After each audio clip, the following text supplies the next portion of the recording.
Of course, Oprah's presidential run continues to be a major topic of conversation this evening. Last night, talk show hosts had plenty of material to work with. Take a listen. I, for one, would love to hear that the State of the Union is strong. Strong. But I offer a note of caution. Do we really want to elect another billionaire TV star? Granted, this one is actually a billionaire, actually a TV star. Can you imagine Oprah as president? Can you imagine? I mean, you thought Bernie Sanders wanted to give a lot of stuff away. You get health insurance. You get health insurance. You don't get deported. You don't get deported. You won't get deported. On a more serious note, Oprah's best friend Gayle had a chance to stop all the speculation about an Oprah candidacy for president when she returned to the air on CBS this morning, but she didn't do that. Gayle said speculation of an Oprah run might have been heightened from an interview with Oprah's longtime partner, Stedman Graham. Stedman says that he thought the reporter said to him, would she make a good president? And he said, absolutely she would. I do think she's intrigued by the idea. I don't think at this point she is actually considering it. All this talk about a run for the White House was not lost on President Trump. Here's what he had to say today about possibly facing Oprah in 2020. Yeah, I'll beat Oprah. Oprah would be a lot of fun. I know her very well. You know, I did one of her last shows. She had Donald Trump, this is before politics, her last week. And she had Donald Trump, and my family was very nice. No, I like Oprah. I don't think she's going to run. But you can beat her. I don't think she's going to run. I know her very well. He knows very well, doesn't think she's going to run. Karen Attia, a writer for the Washington Post, she had some thoughts about what Oprah's run for president would look like. It's been interesting, again, to see the reactions to her speech. It's interesting that all it takes is for somebody, like Oprah. And mind you, I think one thing that's getting lost in all this discussion about Oprah, since she's moved on from being a constant sort of TV presence in our lives to owning her own network, doing more with movies, is that she's one of the sort of most powerful people in the world. She is a journalist. She's not just any sort of run-of-the-mill celebrity. In so many ways, she worked her way up from poverty to become a billionaire, but doing that through hard work, through just the sheer force of willpower that it takes to make it in a white male dominated world as a black woman. So I think it's been interesting to see people in a way like just reduce her to just, oh, she's just some media star, as if she's, Kim Kardashian or something like that. Yes, there are parallels to be drawn between her and Trump as far as, having political experience, running for office before attempting to run for president. But, in my opinion, should she run for president, I think that would be really interesting. But I think, of course, we hold someone like Oprah to the same standards that we should hold every elected public official. What are their stances on the issues? What are their approach? What's their approach to bringing people together? I think that's true. But I think Democrats should be paying attention. She is really someone who can really stir up the emotions of people in a way that we perhaps need in this country right now.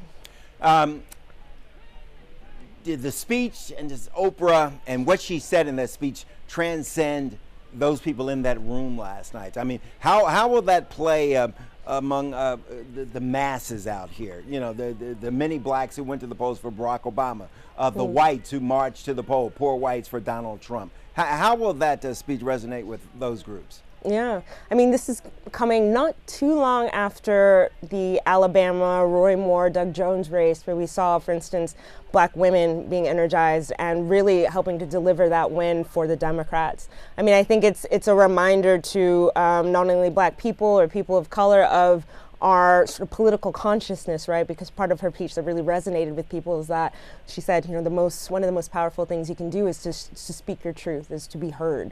And part of being heard and speaking your truth, I think, politically, is to vote. So I think in some ways it energizes the political, in a way, aspirations of a broad base of people.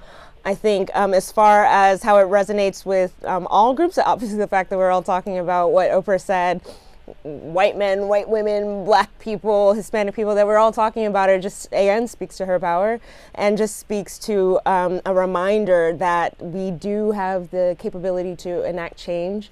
And I really do think like the Democrats should be paying attention to the responses that Oprah is getting, and it should give them a hint as to perhaps how they should approach the midterms coming up. Karen Attia, Washington Post, thanks a lot for your time. Thank you so much, Bruce. Lenny Steinhorn here, political analyst and professor of communication at American University. Lenny, thanks for joining us again. Nice seeing you. Thank you, Bruce. Let me get your take. Oprah, should we take that seriously? Well, we should take it seriously. It may say less about Oprah right now than about where we are as a country. I think a lot of Americans are looking for somebody to bind our country back together, to heal our wounds, somebody to speak to our hopes and dreams and aspirations rather than our fears, anxieties, and resentments. Oprah represents that. She's symbolic of it. She articulates it, and I think that's why there's such interest in her right now. Plus, among Democrats, they're looking for somebody who can counteract Donald Trump on television, in a debate, and speak to Americans in a way that reaches into their hearts and souls in a way that Donald Trump was able to do with many Americans in 2016. The Democrats are desperate right now for somebody who's larger than life, not bound down by Washington. Oprah may be their solution, for some at least right now. Yeah, and I heard from, a couple of people who know Oprah very well. They say she didn't set out to make a presidential speech last night. She set out to do a Barack Obama kind of speech and touch on all those things you talked about. And then there was the conversation, with her longtime companion, Stedman, and things just kind of took off because people are desperate to hear that voice. But we'll see where it goes. Let me ask you about this. This meeting today between the president, Democrats, and Republicans, and allow the media in for about an hour to watch him perform. What'd you make of that? Well, look, the president is on his heels right now. This Michael Wolff book, questioning his mental stability, all of that stuff has made the White House determined to create a different narrative, which is President Trump is in charge. He knows policy. He wants to be able to work with members in Congress, in getting things done. So they want to come up with a counter narrative from one of the Wolff book, which said the White House is in chaos. Donald Trump doesn't know what he's doing. He's unstable, to one of leadership, determination, and accomplishment. That's what they tried to show today. But the meeting was about what? The meeting was about, they were discussing immigration reform, DACA, the wall, and correct, all the immigration issues. But there's a footnote to all of this, which is that he didn't seem to know what some of these things meant when, let's say, Nancy Pelosi talks about a clean bill on DACA. He didn't seem to know what that was. So even though he had the optics right, it wasn't altogether clear that he understood the content. Let's take a listen. You have created an opportunity here, Mr. President, and you need to close the deal. Thank you, Lindsay. It's very interesting because I do have people that are, let's just to use a very common term, very far right and very far left. They're very unhappy about what we're doing, but I really don't believe they have to be because I really think this sells itself. And when you talk about comprehensive immigration reform, which is where I would like to get to eventually, if we do the right bill here, we are not very far away. What you saw there, Senator Lindsey Graham, almost a setup, softball right down the middle, accolades for the president, and the president makes his little speech, didn't really show the things that you were talking about. It was evidenced by those who watched this from beginning to end, and how could you not, because it lasts for an hour, it's very riveting. The president seemed to be a little bit in over his head. Well, yeah, in terms of substance, content, knowing the legislative process, perhaps yes.